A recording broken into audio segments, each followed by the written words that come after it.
All right, let's take a look at this first problem. Gus shaded a circle to represent 1/3. Which of the following would be the circle Gus shaded? Okay, so you have 4 answer choices. And the way that I want you to solve a problem like this and what is going to be expected of you when you're showing your work is I want you to represent the fraction next to each answer choice. So on letter A,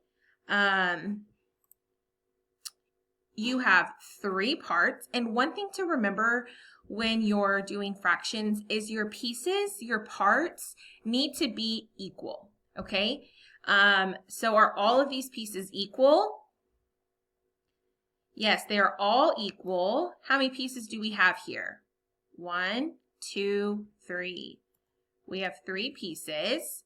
That is going to be your denominator. And then how many pieces are shaded?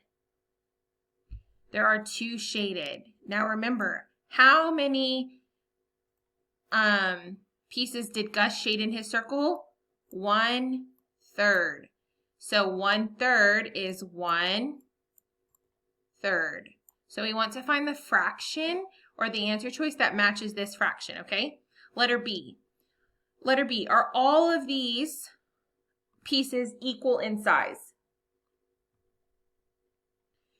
No, they are not equal in size, so this does not represent a fraction. So letter B automatically cannot be your answer, okay? Letter C, how many pieces do we, well, first of all, are these all equal in size? They are equal in size. How many pieces do we have? We have 2 pieces, so that represents your whole. And how many are shaded?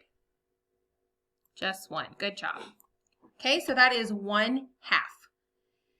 Letter D, how many pieces do we have and are they all equal? We have 3 pieces and yes, they are all equal. And how many are shaded? Just 1. So I wanted to find the circle that would be Gus's circle that he shaded, which is only 1/3, and the correct answer here would be letter D.